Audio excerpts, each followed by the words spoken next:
पटना और दिल्ली की सरकार पूरे तौर पर नाइंसाफ़ी कर रही है। नरेंद्र मोदी जी ने कहा था कि विदेशों में जो काला धन है हम उसको लाएंगे और सबके खाते में 15-15 लाख भिजवाएंगे, और बाद में जुमला बता दिया। हम लोगों ने इस बात का ऐलान किया कि बिहार सबसे गरीब प्रांत है।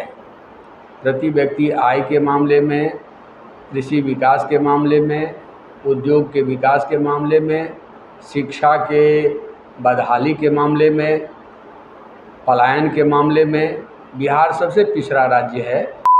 बिहार में गरीबी दूर कैसे होगी, बिहार में लोगों को रोज़गार कैसे मिलेगा, बिहार में कृषि आधारित उद्योग का कैसे विकास होगा, बिहार में पलायन कैसे रुकेगा। बिहार में 67% परिवार ऐसा है जिन परिवारों के पास में उपयुक्त आवास नहीं है। हम लोगों ने इस बात का ऐलान किया कि बिहार सबसे गरीब प्रांत है। प्रति व्यक्ति आय के मामले में, कृषि विकास के मामले में, उद्योग के विकास के मामले में, शिक्षा के बदहाली के मामले में, पलायन के मामले में बिहार सबसे पिछड़ा राज्य है। लेकिन केंद्र सरकार ने लंबे समय से जो मांग उठ रही थी कि बिहार को विशेष राज्य का दर्जा दिया जाए, उसके साथ नाइंसाफ़ी किया है, गद्दारी किया है और पुरानी योजनाओं को, पुराने पैकेजेज को रीपैकेजिंग करके एक नए पैकेज के रूप में प्रचारित सरकार कर रही है। हम उस पैकेज में बिहार के 95 लाख गरीब परिवार कहीं नहीं है। बिहार में गरीबी दूर कैसे होगी, बिहार में लोगों को रोज़गार कैसे मिलेगा, बिहार में कृषि आधारित उद्योग का कैसे विकास होगा, बिहार में पलायन कैसे रुकेगा। बिहार में 67% परिवार ऐसा है जिन परिवारों के पास में उपयुक्त आवास नहीं है या आवासीय भूखंड नहीं है। तो इन प्रश्नों का हल कैसे होगा वो भारत सरकार की चिंता में नहीं है। और सबसे दुख की बात है कि जिस मुद्दा को मजबूती से नीतीश कुमार जी ने उठाया था और साल भर 2014 में साल भर उन्होंने पूरे बिहार में एक बड़ा प्रचार अभियान चलाया था और वहाँ से ऐलान किया था कि हमारे लिए सर्वोपरि एजेंडा बिहार को विशेष राज्य का दर्जा दिलाना है। लेकिन इस बार नीतीश जी ने घुटना टेक दिया है।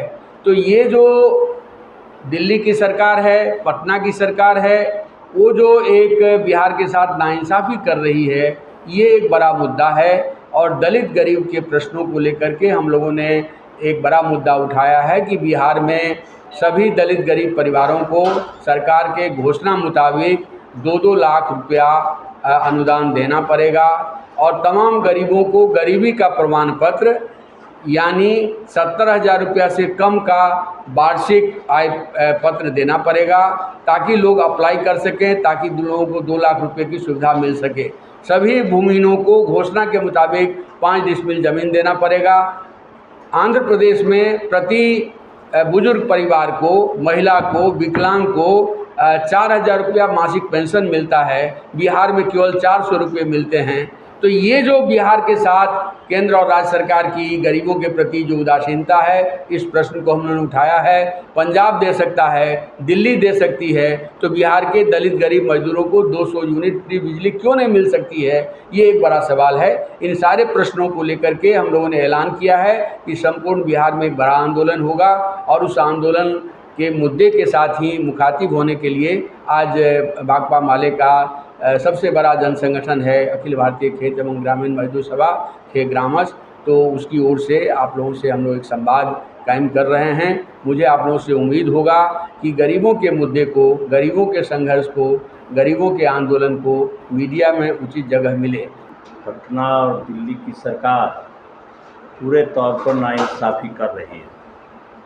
अभी हम लोग गाँव में जाते हैं तो देखते हैं कि बड़े पैमाने पर भूमिहीन लोग हैं जिनको प्रधानमंत्री आवास योजना का लाभ नहीं मिल रहा है। हमने विधानसभा के अंदर भी और सड़क पर ये मांग किया कि पूरे बिहार का एक सर्वे हो और सर्वे करके ऐसे ज़रूरतमंद लोगों को सरकार जल्द से जल्द पर्चा दे ताकि उनको ये कल्याणकारी योजना का लाभ मिल सके। सरकार अभी नहीं सुन रही है और ये सारे गरीब उस लाभ से वंचित हैं। दूसरी जो बात है, ये कौन लोग हैं?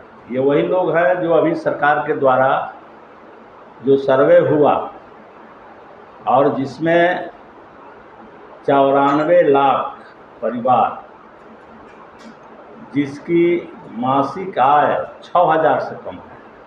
अब आप सोचिए कि वो प्रतिदिन 200 रुपया पड़ता है। 200 रुपया में एक परिवार का भरण पोषण कैसे होता है? जीवन यापन वो कैसे करेगा? तंगहाली छोड़ के उसके सामने और कोई विकल्प नहीं है। सर्वे हो गया, उस समय महागठबंधन की सरकार थी, हम लोग भी थे उसमें। सरकार ने घोषणा की कि ऐसे लोगों को 2 लाख रुपया प्रति परिवार को 2 लाख रुपया हम देंगे। लेकिन ये 5 से 6 महीना बीतने जा रहा है, अभी कहीं बिहार में किसी गरीब को ये राशि नहीं मिली है। ऊपर से सरकार ने उसमें इतना कानूनी पचड़ा भर दिया है कि मुझे उम्मीद है कि वो नहीं ही मिलेगा। उसकी आय है 6,000 की,